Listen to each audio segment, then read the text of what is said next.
When creating a Minecraft world save, you might actually spawn directly in the nether dimension. This is because the probability of all 12 ender eyes being in place when the nether portal naturally generates is as high as 1 in 10,000. Even more coincidentally, this portal room might be directly exposed, or even, with a very small probability, be covered by an abandoned portal, removing all the surrounding stone bricks. If you happen to spawn in this location, you will be instantly teleported to the nether the moment the world loads. Minecraft is full of these random possibilities, from mob spawning and world terrain to in-game events. Everything is completely random. But today we're going to talk about things that are technically possible in the game, but so rare that they're almost impossible to happen. Most players know that in the game, rain has a small chance of turning into a thunderstorm. During a thunderstorm, every chunk within the rendering distance is checked 20 times per second, each time with a 1 in 100,000 chance of being struck by lightning. This means that theoretically, a scenario could occur where lightning continuously strikes the ground, destroying everything in its path, feeling like a prelude to Herobrine's appearance in a horror mod. Even more extreme, lightning could continuously strike the block beneath your feet. No matter how you try to escape, you might be chased by lightning, or even instantly killed right after respawning. Yes, the game does have a very small chance of becoming completely unplayable, thanks to Mojang, but this is different from the game. Other absurd things that might happen in the game are nothing compared to this. When shooting arrows, you'll find that even if you aim from the same position, the arrow will never land in exactly the same place. This is because there's a small amount of random diffusion in the projectile's trajectory, also known as a Gaussian distribution. So, theoretically, the arrow you shoot could fly in any direction, but it will most likely land near the direction you aimed. Specifically, 68% of the arrows will land within 1 degree of the aiming angle, 95% will land within 2 degrees, and over 99% of the arrows will not deviate more than 3 degrees from the aiming angle. But from a theoretical limit perspective, the probability of an arrow landing 6 degrees away from the aiming point is 1 in 1, while the probability of an arrow shooting directly backward is as low as 1 in 10 to the power of 3,863. This is equivalent to a probability of 1 followed by 3,862 zeros, plus 1. This level of rarity is cosmic. Such a rare event has never happened in the history of the universe. The only evidence to prove its existence is the game's source code. This was discovered by my friend H, and I have to give him credit for it. Try it out.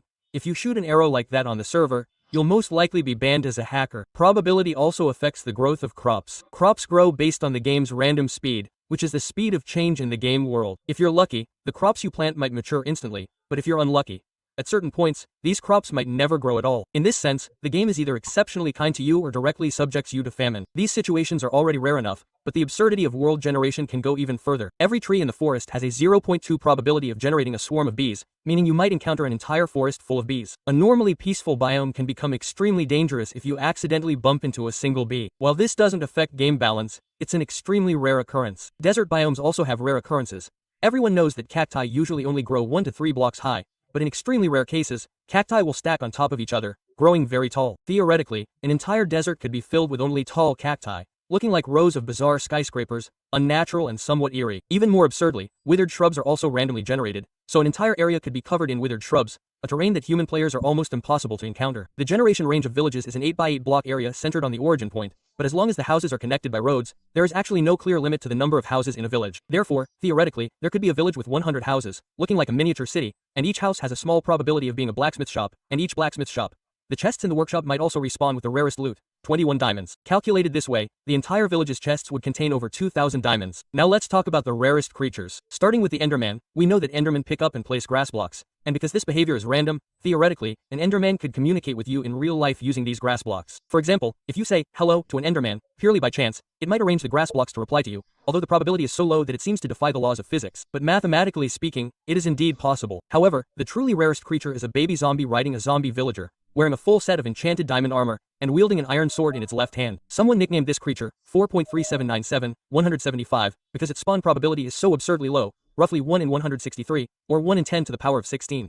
This thing is extremely powerful in combat. If left unchecked in a mob farm, it could even dismantle the entire structure and easily take down an iron golem. The probability of encountering this creature is so low that you might not see it even if you played the game until the end of the universe. The Nether's Strider also exhibits a rare stacking phenomenon. There's a 1 in 100 chance that a Strider will stack on top of another Strider. In some game versions, there's no limit to the number of Striders that can stack. 3 Striders. The probability of stacking is 1%, so 4 of them would be 1 in 100. Theoretically, you could encounter an entire stack of netherrack layers reaching all the way to the top, as many as 50 blocks high. If all nether creatures grew like that, their rarity would be almost impossible. Speaking of the nether, sometimes you encounter huge lava lakes, and because world generation is random, theoretically the entire nether could be an endless ocean of lava without any other biomes. In this case, you might have to build a bridge thousands of blocks long to find a nether fortress, at which point it would be better to just restart the save. Would you believe me if I said you might never know the true name of this game? Because there's a 1 in 10,000 chance that the game title screen displays MRF instead of Minecraft. If an unsuspecting child encountered this Easter egg every time they opened the game, they might always think the game is called Mainf, which would certainly lead to many jokes when talking to friends. The game can also have situations that prevent you from completing it. Killing a blaze has a 50% chance of dropping a blaze rod. Even with looting 3 enchantment, the drop rate is only 91%. If you're extremely unlucky and kill many blazes without getting a blaze rod,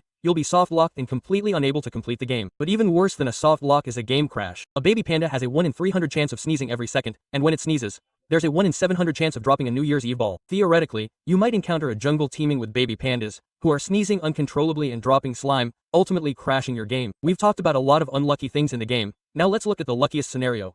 Each chunk in the desert and swamp biomes has a 1 in 64 chance of generating a fossil, and each bone in the fossil has a 10% chance of being replaced by a diamond. That means you might find a fossil made entirely of diamonds. Speaking of diamonds, a single chunk can generate up to 53 diamond ores, and these veins can connect across chunks throughout the entire world. If all the fossils in this world were the maximum size and entirely made of diamonds, the total amount of connected diamond veins could reach 12 trillion. No wonder that Blacksmith Village had so many diamonds. Finally, a question. If you were teleported to one edge of the world and your friend was teleported to another edge, with no coordinates and no way to communicate, only able to walk, what is the theoretical probability of you meeting? The world is 60 million blocks by 60 million blocks, with a surface area of 36 million square blocks, more than 7 times the surface area of the Earth. Even if your render distance is 12 blocks, randomly walking would take tens of millions of years to enter each other's render range, plus the obstacles of mountains, forests, and caves. The actual encounter might take even longer. Years, not to mention there's even more room in the next generation, so the most reliable method is to wait for them in the end, because that's the only place you might reunite. Speaking of the end, the number of end stone blocks on each end island is random. The smallest islands might not even have a single end stone block, while larger islands can have millions of blocks. But you might not know that, according to the game's original code, there's no upper limit to the size of the end islands. Theoretically, there could be a giant end island that covers 1,000 blocks of space between the main island and the outer islands. The entire thing is a hyperdimensional terrain composed of end stone, where even coarse fruit can't grow. Completely different from other places in the game. The height of the 10 obsidian pillars surrounding the exit portal in the center of the end is also random, reaching a maximum y coordinate of 103 and a minimum of only y coordinate 76. If all the obsidian pillars generate at the lowest height, and the heights are completely identical, then this Ender Dragon battle would be the easiest in history. Even more outrageous is that the end stone on the end islands can only generate up to y coordinate 75. If the island happens to generate at the highest point, coupled with the shortest crystal pillars, you can even destroy the Ender crystal with your bare hands. This operation is practically like playing a pirated game, and its generation probability is almost the same as that of the Wither. The things we've talked about are all astronomically rare, but the rarest possible event in Minecraft is a wild Ender Dragon. On 2B2T, the oldest Anarchy server in my world, the renowned Nether Highway system is in deep crisis. A group of griefers has launched a massive attack, attempting to completely block all roads using automated programs. The highway repair team is fighting back, and both sides are on the brink of a full-scale conflict. On many servers, the Nether Highway is the lifeline for player connectivity and the most efficient way to travel long distances, and this is especially true on 2B2T, which boasts the longest Nether Highway system in survival mode, spanning millions of blocks. But now this vast transportation network is under serious threat. We need to understand what exactly is happening to these highways, why they are being targeted, what methods the griefers are using, and how players are trying to stop this disaster. I will also log into the server to see the damage firsthand. To understand the severity of this crisis, you first need to understand how magnificent these highways are. Despite the server having no anti-griefing protection measures, each main channel extends to 3.7 million blocks in the Nether, reaching the world border. After passing through the portal, the total length of all main roads reaches 14.8 million blocks, equivalent to 15,000 kilometers, almost half the length of the Earth, and this only accounts for the main roads, those diagonal highways leading to the corners. The roads are not fully documented, and if they were included, the total length would be even more astonishing. Such a scale might be daunting for griefers, but recently, an unprecedented automated griefing operation was launched. In the past, attempts were made to destroy the Nether highways, but all failed. The difficulty in destroying them stems from several factors. Firstly, the durability of the roads themselves. In earlier years, griefers would use beds or other explosives to destroy tunnels, but later, players could easily bypass these obstacles by building simple bridges with blocks. When obsidian became the main building material, griefers tried to use withers to destroy them, but withers can only destroy a limited number of blocks, and obsidian is easily replaced. Some also used cobwebs to slow down players, but on 2B2T, an Anarchy server that allows hacking, players could use speed hacks to pass through at full speed, so this method was only effective against vanilla players. During the 2B2T invasion, griefers also set up traps such as lava traps, but since golden apples are readily available, one apple could render these traps ineffective. More importantly, the Nether Highway is one of the few public facilities with a dedicated team maintaining it around the clock, the most famous of which is the SIG Spawn Infrastructure Team, which has been responsible for the daily maintenance of the highway for the past few years. The 2B2T Nether Highway has always been considered indestructible, but all of that changed after a griefer named Mcon appeared. Things changed. He brought a completely new approach to destruction. In the past year, 2B2T entered the age of automation. Robots built a large number of obsidian structures near the spawn point, and when the repair team saw how efficiently this automation method could create large, indestructible structures, they suddenly had an epiphany. The repair team had always used obsidian to repair damage, and they never needed to remove the obsidian. So, what if they didn't destroy the highway, but instead used obsidian to block it off? Therefore, R developed an automated program. When you walked backward, the program would automatically place obsidian, creating a solid wall that perfectly matched the width of the highway. Keep in mind that even with an efficiency V diamond pickaxe, mining one block of obsidian takes 2.2 seconds, and that's without lag. Ours program, however, could place 10 blocks of obsidian per second. This means that in the time it takes a repairer to mine one block, the destroyer could automatically place 22 blocks. The program was set to place one block per game tick, with a slight delay to avoid triggering the server's anti-cheat system. This was the first time in the server's history that this had happened. Destroying the obsidian highway became easier than repairing it, and soon more and more people joined the effort, collaboratively blocking the roads. After the news spread, the repair team immediately launched a counterattack, with the Independent Weekly Highway Association directly confronting the destroyers. Because the roads were being blocked so quickly, multiple people needed to work simultaneously to keep up. Clearing obstacles and repairing the team, in order to facilitate passage, widened the road parallel to the main road and also set up beacons to further improve the speed of obsidian mining. However, even with the beacons, mining with efficiency enchantments still takes 1 second per obsidian block, a speed far inferior to that of the chaotic programs. I personally asked the griefers, and they said that crystal PvP is the biggest threat. When attacked, they must stop their destructive work to fight back. But last week, server administrator HTH Master weakened some of the allowed PvP cheats, slowing down the speed of the crystal aura and reducing its lethality. Now it takes more effort to kill griefers with crystals. Another factor restricting griefers is that they need to stop from time to mine obsidian for replenishment, so attacking them unexpectedly while they are mining is also an effective counter strategy. But despite the repair team's best efforts, the highway is still constantly being blocked. Next, I will log into 2b2 to see who is currently winning this battle of destruction and repair, and how much impact this turmoil has had on overall traffic. After logging in with my alt account Kpop, I organized my inventory and then used a command to teleport directly back to the spawn point. Every time I come back here, it's completely destroyed. After opening the portal to track the cheats, I chose a portal on the ground and quickly entered the nether to check the damage. The nether hub is more damaged than usual. We failed. There's still someone trapped in the portal over there. It's really terrible. The nether is unusually lively now, so I have to be extra careful while navigating. A new player has been following me. I didn't intend to attack him, so I just let him follow. I just hope he doesn't cause me any trouble. Continuing forward, I found that the first section of the highway had been cleared, and I could still see traces of the wind barrier on the roadside. There was a repair worker ahead. Thankfully, he didn't stop us. After all, we're just two law-abiding new players. He actually let us pass. These repair workers are really reliable. Going further in, at about 2,000 blocks, we finally saw the wind barrier section. However, the repair team was very smart. They built a new road next to the blocked section. These are all brand new nether highways. I have to say, these repair team is doing a really good job now. The repair team and the griefers are still using withers to insult each other.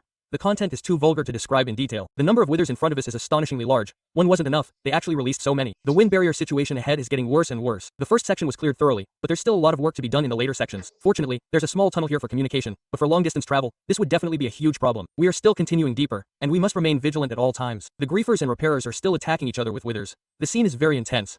Suddenly, I saw a griefer, who was trapped in the tunnel. I quickly went around to the side of the highway and left through another tunnel. In 2b2t, it's every man for himself, so I could only apologize to the new player who was following me and let him fend for himself. I searched everywhere for a portal, and thankfully, the portal tracking was out of range. I finally found a portal and quickly went in. The griefer didn't follow me. He went to chase another player. I successfully survived. After switching back to my main account, I could see from my recent exploration that the war between builders and griefers was still ongoing, and the impact of this conflict was still spreading. Whether 2b2t's next highway system can survive this crisis depends on the next moves of both sides. But if you plan to log into 2b2t, you must always be careful, because in this anarchic world, a shadow figure is about to bring a huge disaster to the main world. This is because he witnessed the Ender Dragon harming his family, so in order to make the Ender Dragon also experience the pain of losing loved ones, he secretly stole the dragon eggs from the end. However, his actions were quickly discovered by the Ender Dragon. To survive, he immediately teleported to the main world with the dragon eggs. But the Ender Dragon didn't let this egg thief go. With a loud bang from the plains, the angry Ender Dragon forcibly broke into the main world through the end portal and began to wreak havoc on the buildings there. Even two starting players unfortunately encountered it.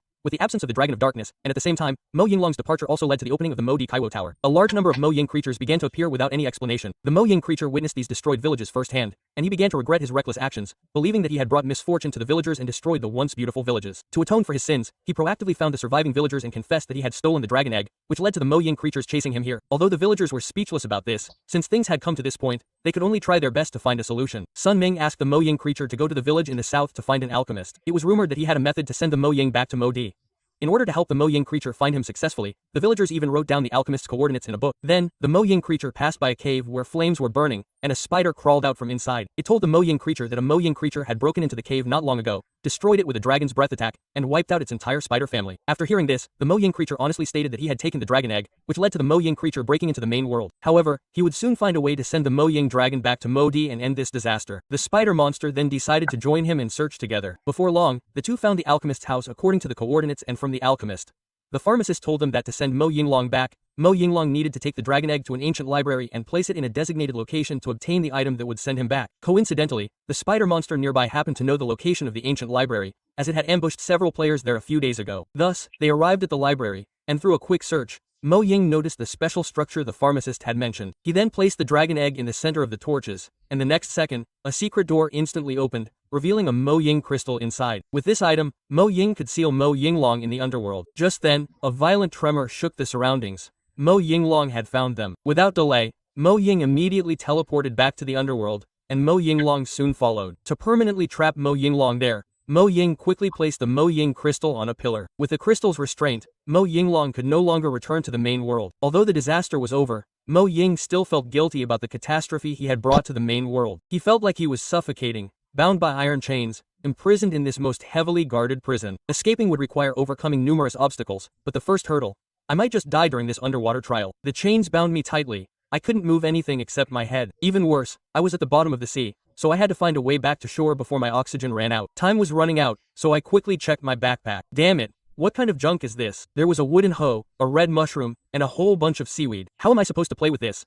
In despair, I threw all the items into the air, intending to just wait until my oxygen ran out. However, at that moment, a small fish suddenly swam past above my head. Crucially, it had 100 keys wrapped around its body. If I wasn't mistaken, it could definitely unlock the chains on me. So I quickly used the seaweed to knock the keys down. After getting them, I immediately tried them, and surprisingly, they worked. At this point, my oxygen was completely depleted. I desperately swam towards the surface and finally managed to reach the shore with only half a health bar remaining. However, the first level was just a warm-up. The real test was yet to come. Upon reaching the second level, a bomb was strapped to my hand. If I couldn't escape this prison within 60 minutes, it would immediately explode. A countdown timer was displayed at the top of the screen, and the time was ticking away. I couldn't afford any more delays and immediately took action. The objective of this level. The marker should be through this special door, which has sharp blades on it. I'll get scratched if I get too close. There must be a mechanism to open the door in this room. I started looking around, first opening all the trapdoors, and then activating all the levers I saw. However, after doing all this, the door still didn't react. Just as I was thinking about what to do next, I noticed a pig in the room. But why would there be a pig in a library? There must be a trick here. Sure enough, when I got closer, it immediately stood up and threw a remote control at me. What a cunning prison designer, hiding the clue to passing the level on this pig. I took the remote control to the door and pressed it gently. The door opened as expected, and passing 2 levels in a row boosted my confidence. The next level was called the lava trial. In front of me was a whole area of lava. Just as I was thinking about how to get across, a block suddenly appeared. So I stepped on it without hesitation, but I quickly found myself in a passive situation. The blocks behind me were rapidly crumbling, forcing me to continue moving forward, and I was eventually trapped on this platform. Now I was surrounded by lava, and I didn't have any blocks in my hand. Even worse, I found that the lava level was constantly rising, which immediately made me anxious. Just then, I suddenly touched an invisible block in front of me, so I decided to. After they left, they soon arrived at a lava area with spikes, and the next second, a door opened. Thanks to my keen observation skills, I successfully passed this level. The fourth level was even more dangerous. 2 rotating windmills were covered with iron swords, spinning rapidly in the same direction. This level mainly tested my timing. Passing through would inevitably cause injury. Only by timing it perfectly like I did could I successfully pass through the gaps. The difficulty continued to increase. I had to sprint across a pool of lava, and during the process, besides timing, I also had to overcome psychological pressure. For example, this very intimidating door in front of me. The sound of the sharp blades touching each other sent chills down my spine, but luckily, I successfully passed through without being impaled by the diamond spikes. Soon, I arrived at this rotating balance beam. Walking on it, I needed to rotate with its rhythm. Otherwise I would lose my balance and fall into the lava. However, as an experienced player, this was no problem for me. Next, I needed to pass through this lava wall, which had a life-sized image of me on it. This must have been custom made for me by the designer. Passing through it required extreme caution. Even the slightest deviation would cause continuous damage from the lava. Now I've finally reached the 5th level. This area is still covered in lava, and the walls on both sides are covered with spikes. And even worse, the walls were still constantly closing in on each other. After I activated the button on the ground, some blocks appeared in the air, but these blocks would disappear automatically very quickly, so I had to get through as fast as possible. At this point, a 3-block high structure suddenly appeared in front of me, scaring me so much that I immediately jumped back to observe carefully. It turned out to be a place where I needed to use a wall jump, which was no problem for me at all. As I progressed further, my landing points became narrower and narrower, and the spikes on both sides got closer and closer, but fortunately, with my skilled parkour techniques, I finally succeeded in this level. The next and final level was the laser trial. Lasers were everywhere, and I had to get through them to reach the other side. If I accidentally touched a laser during the process, my health would decrease drastically like this. At this point, the countdown to the explosion was down to the last minute. There was no time to hesitate. I could only grit my teeth and go for it. Soon, I managed to get through half of the way with my nimble footwork, but just when I was feeling smug about it, I accidentally touched a laser. This one hit instantly reduced my health from full to half. I couldn't afford any more mistakes, so I crawled into a hole in front of me, and through it, I safely passed through 2 lasers. But there were still several lasers I needed to get through. Fortunately, my health had recovered by more than half, and I also learned from my previous mistakes. First, I calmed myself down. The villagers, one step at a time, walked through the light, eventually basking in the warm sunlight. The villager stretched comfortably, but when he looked around, his house was gone. He wasn't the only one who encountered this bizarre incident. While the villagers were still bewildered, the culprits appeared, a group of players. They were like a demolition crew, leaving not even a single tree for the villagers. Then they swaggered away, leaving the poor villagers to silently clean up the mess. Repairing the village required wood, but the nearby trees had already been cut down and taken away by the players. Only one tree remained on the opposite bank. The 3 villagers happily rushed over, never before finding a tree so lovely. But then, the players who had just caused the destruction reappeared and unceremoniously chopped down the last tree. The 3 villagers had no choice but to turn their attention to the distant, eerie forest. The environment there was dark and damp. They wouldn't go in unless absolutely necessary. However, as they diligently chopped down trees, they didn't notice that a large tree nearby had opened its eyes. The sound of chopping awakened more unknown entities. Just as the villagers finished collecting the wood and were preparing to leave, the forest underwent a strange transformation. A gray mist spread, leaves withered, and even the flowers on the ground emitted an eerie glow. The villagers were terrified and quickly prepared to leave this strange place. And then, the creature stopped pretending. They appeared one after another, seizing the villagers. The remaining villagers, seeing this, became even more terrified and ran away without looking back. But amidst the chaos, they quickly lost their way, and facing the elusive and mysterious monster, soon only 2 villagers were left, relying on each other. At this moment, a monster suddenly appeared beside them, and the farmer covered his eyes in fear. When he opened his eyes again, his last companion had also disappeared. This was true despair. Somehow, the monster seemed to have forgotten about the farmer, and when night fell, he was still cautiously searching for a way out in the forest. Suddenly, a salted fish fell from above. Looking up, he saw 3 copper coins hanging there. The farmer jumped up, trying to rescue his companions, but after several attempts, he realized he couldn't reach them. He could only comfort his companions, saying that he would definitely find a way to save them. So, he prepared to look for tools nearby. After looking around, he found an axe on a tree trunk. Were there other villagers nearby? Turning his head, he saw a pile of corpses nearby. That's great, but when he walked over, he saw that those in front were not reinforcements at all, but ruthless plunderers. And the purpose of these guys' trip was to get to the jar. To destroy the jar, they first had to destroy its energy core. So the plunderers first heated their arrows over the fire, then shot them everywhere. Soon, one large tree after another was set ablaze, and the entire forest was engulfed in flames. After being consumed by the flames, the outer layer of trees completely disappeared, exposing the energy core of the Gaw monsters. Seeing this, the raider leader immediately ordered his soldiers to destroy it. Having been bullied to this extent, the Gaw monsters finally retaliated, appearing and throwing one of the raiders away. The raiders who resisted angrily soon discovered that their weapons couldn't penetrate the enemy's defenses, and even fire attacks had no effect on them. While the 2 sides were in a standoff, the raider leader quietly slipped to the side. He took out a more powerful enchanted weapon and quickly destroyed the energy core. Then he crushed the core, and the corresponding Gaw monster instantly died. Seeing how powerful their leader was, the subordinates quickly followed suit. As one energy core after another was shattered, the Gaw monsters suffered heavy casualties. At this time, the farmers and villagers were also trapped by the raging fire. Fortunately, the farmer had his own little trick. He used the fresh and juicy gourds and vegetables to block the fire. This action also attracted the attention of the Gaw monsters. Now the farmer became their last hope. To show goodwill, the Gaw monsters Zhu Dong extended their hands. Although the farmer was terrified, he still shook hands briefly, and the 2 reached a consensus to fight against the raiders and rescue the forest together. Then the farmer suggested making buckets to put out the fire, but this would require the help of other villagers. After all, there is strength in numbers. The Gaw monsters agreed, and after releasing all the villagers, the farmer explained the situation to them. As a result, everyone was willing to help after hearing the consequences. Then, the 2 sides cooperated. Ga Ji Guai lifted the villagers up to the tree branches.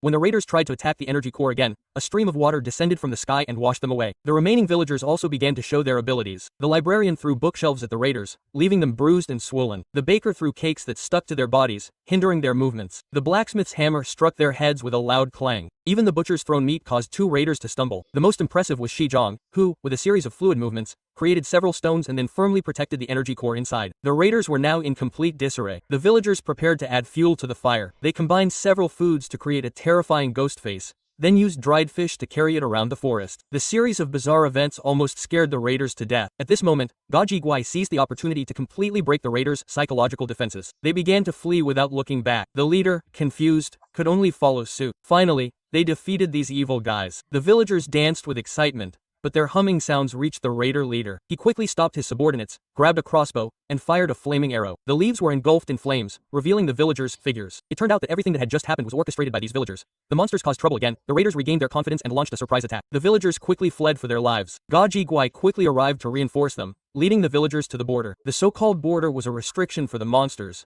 They couldn't cross it, meaning they were forever trapped in this forest. The farmer was frantic, desperately pushing the monster, but it was useless. He turned around and found that his companions had already escaped, but how could he abandon his comrade in arms? At this moment, Ga Guai seemed to sense something and looked back. The raider leader had already reached his energy core, and his life was about to end in the next moment. With a single blow from the leader, Ga Guai painfully knelt on the ground. His good friend's life was in imminent danger, and the farmer, who had been timid for 20 years, finally snapped. With a determined look in his eyes, he charged straight at the raider leader. This desperate charge forced the raider leader back 2 steps. The farmer pulled out his only weapon, an iron hoe, but the next second he suddenly remembered that he had forgotten to turn off the water tap at home. Excuse me for interrupting. Amidst the raider leader's laughter, the villager suddenly had a burst of inspiration. He ran to the energy core and frantically used bone meal to stimulate the water. The next second, a towering tree rose from the ground, and correspondingly, Gogwai also grew wildly, quickly transforming into a giant over 100 meters tall. The raiders were stunned. With the sheer oppressive size, even before the fight began, the raiders were terrified and scattered, leaving only the leader behind.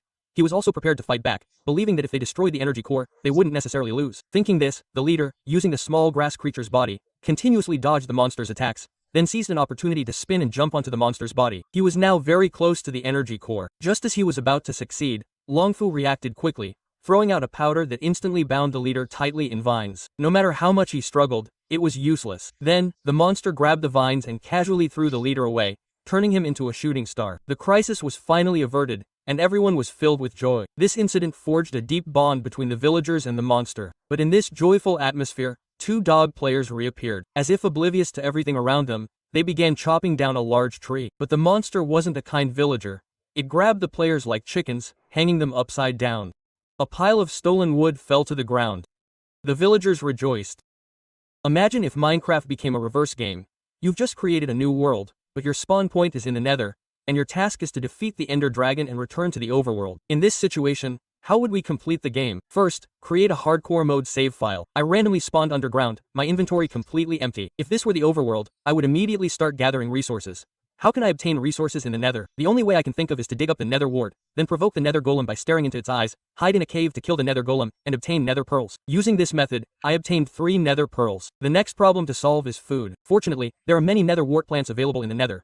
You only need to harvest the roots to get a whole fruit, and this process is quite relaxing. My next goal is to find a Nether city, and there happens to be one on the opposite island. Even more surprisingly, there's a Nether ship there. I used the Nether pearls I had to successfully reach this small island. If I'm lucky, I can get 3 important items here: a diamond pickaxe, a netherite ingot, and a wither skeleton skull. These are all very important resources. There are several Nether golems guarding the entrance to the Nether city. I caught the bullets they fired with my bare hands, then kept moving back and forth to constantly interfere with the Nether golems' attacks. But these golems are also quite cunning. They randomly change positions, making me constantly search for them. After finally killing them all, I obtained 5 netherite scraps, but they are not very useful right now. What I really need is the Nether wart, which is treated as a reward item by other bloggers, but now it has become my stepping stone. After collecting all the Nether wart plants outside, I had a total of 12. I stacked them together, and the Nether ship advanced another step. I threw the Ender Pearl and boarded the ship, but unfortunately, the operation failed. Both Ender Pearls were wasted. I returned to the End City. There were still some Endermen there, but the problem was that there were shulkers guarding the area. However, there was nothing I could do at this point. I braved the shulkers' attacks and desperately tried to collect Ender Pearls, finally managing to get 25 of them. Then I placed 2 Ender Pearls on the door and attracted the Endermen by looking directly into their eyes. This method worked very well. I was praising myself for being a genius when I accidentally dropped an Ender Pearl and died. Because it was hardcore mode, we had to create a new save file. I spent 2 hours using the same method as before to develop my character, and in the end, I obtained even more Ender Pearls than before. Using these, I directly avoided the shulkers by building blocks and reached the top floor. There was a complete set of enchanted armor and weapons in the chest. With this equipment, what more could I say? Just go for it. The only problem was that the end ship that spawned in the new save file was too far away. I could only use the small islands in between as stepping stones to gradually approach it. When the distance was close enough, I built a tall tower with Ender Pearls and then threw an Ender Pearl, successfully reaching the end ship. Inside, there was a healing potion. After dealing with the shulkers, I also obtained some elytra and some equipment and ores. Although I now have elytra,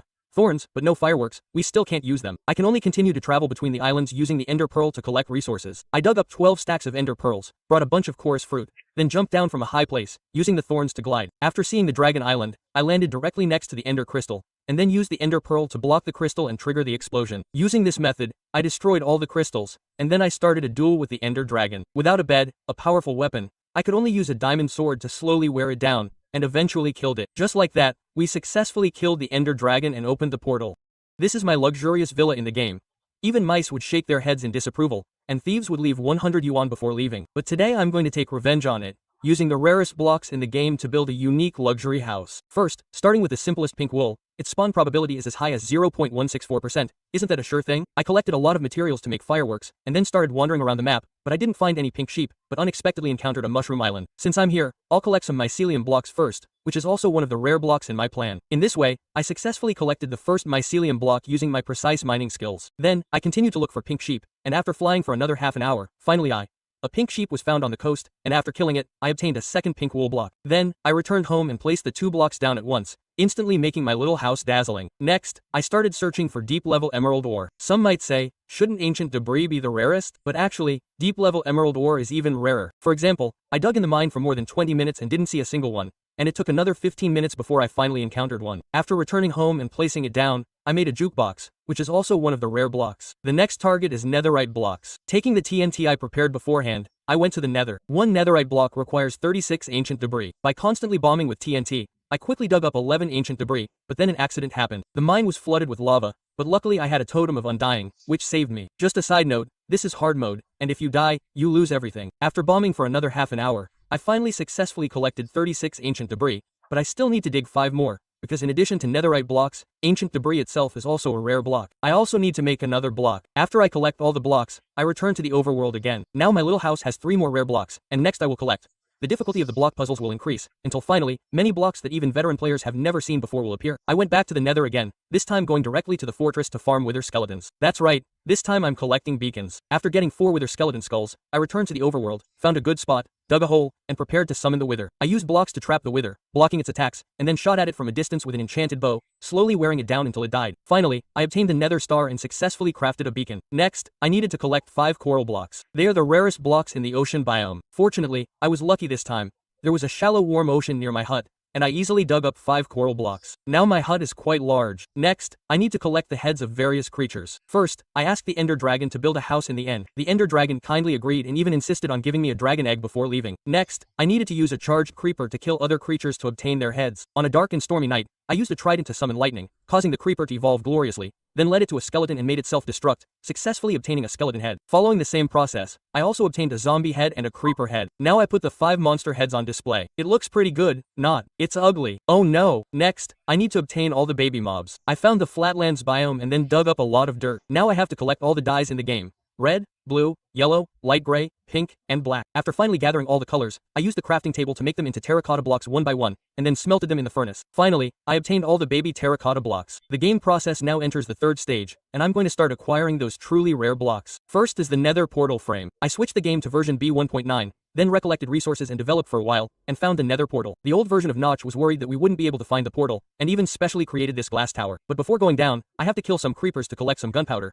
which will be very useful for making TNT later. After entering the fortress, let's see what the nether portal looked like in ancient times. Many viewers haven't seen it before, right? Although it looks like this now, it will return to its original appearance when I go back to the new version later. After I placed the TNT below and blew up the frame, the next thing to deal with is the mob spawner. To mine the mob spawner, I have to make a pickaxe with silk touch first. I switched the game version to pre-release 4 again, and now the portal frame looks more normal. Then I started preparing to collect diamonds, because I need them later.